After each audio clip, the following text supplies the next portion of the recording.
The Junior National Championships at Crystal Palace was our premier event of the year. It was our main aim, and everything that we did throughout the year led up to this event, and that meant all that our other competitions, our preparation events, you could say, built up to this one big event. And Chris and I fought some individual competitions throughout the year and team contests too. And my dad was always a big believer in the team competitions for preparation.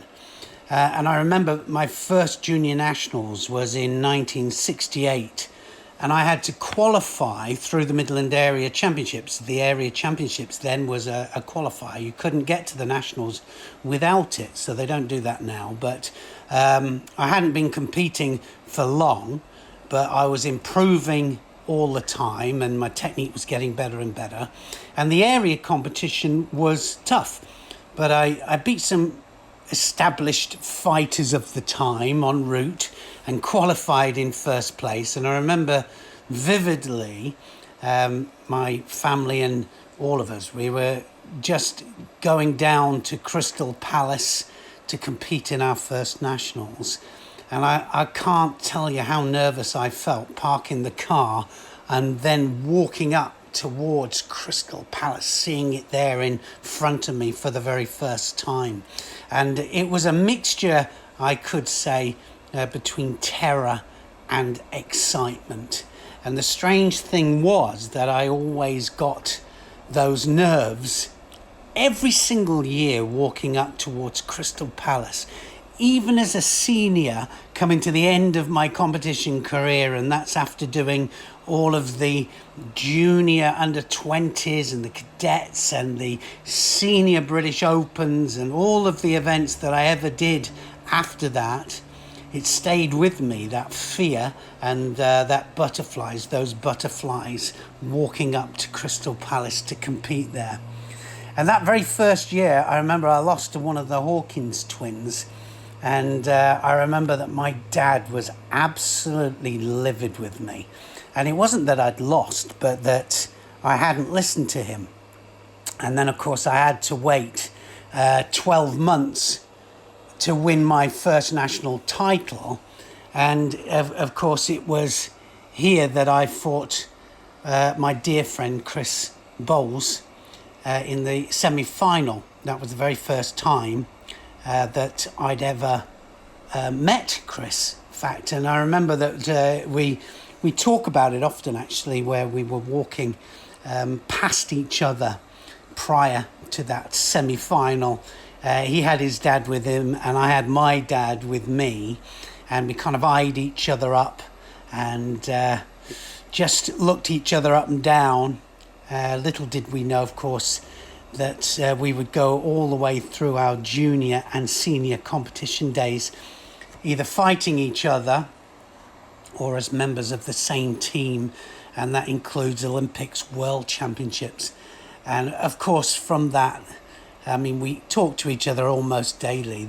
We were to become lifelong friends, and friendship that will last forever. But that was the first of my national under-16 titles. Was 12 months later in 1969. This was where I beat the same Hawkins twin that beat me the year previous, and I beat him in the final. And of course, it was so important to me at the time, and I thought, wow, I've really made it here, national champion. And of course, each year it was a major event for Chris and I. And of course, it was on my third, the next year I won, but on my third junior nationals, my brother Chris and I won the titles, the national title, at the same time. And that was a great event for both of us. And we actually won it on the same day. Him in different weight category, of course, than me. And I remember going to the organisers of the event, and it was Peter Barnett's wife, Barbara, who said, you need to nip up and tell the organisers that you've both become national champions. Because I remember listening to the Papadopoulos brothers, and I'd beaten Papadopoulos the year previous, I think it was, in the final of the Nationals. And of course, they'd won it, and nobody knew that we'd won as brothers. And so we were announced over the tannoy that the Adams brothers had become national champions together. And I remember Mum and Dad were so proud. And I went, obviously, through different weight categories through the 5 years that I was national champion, which of course is expected in the juniors. And it was my last year as a junior that I fought at under 60 kilograms, so moving through the weight categories quite rapidly. But I was also starting to kind of dip my toe into the cadets as well. So I fought the cadet nationals for the first time.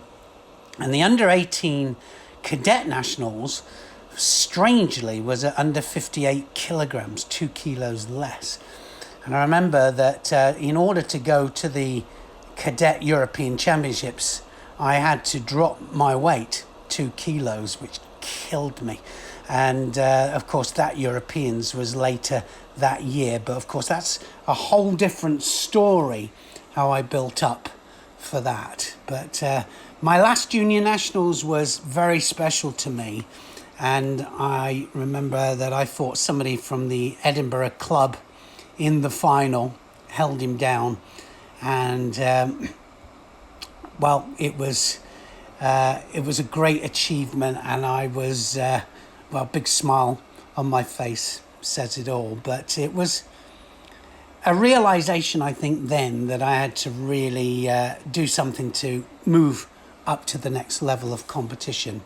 I'd never actually competed internationally, which was a bit different then. You know, we never competed at international events at 10, 11, 12 years of age.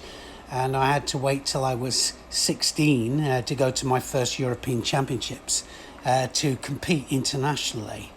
And that was a shock as well, meeting people who were equally as determined and as dedicated as I was. And of course, that's where I first met and was aware of people like Rossetti and Ezio Gamba, and they were all there. And as I said, it was quite a shock when I fought in my first Cadet European Championships in Israel a year later.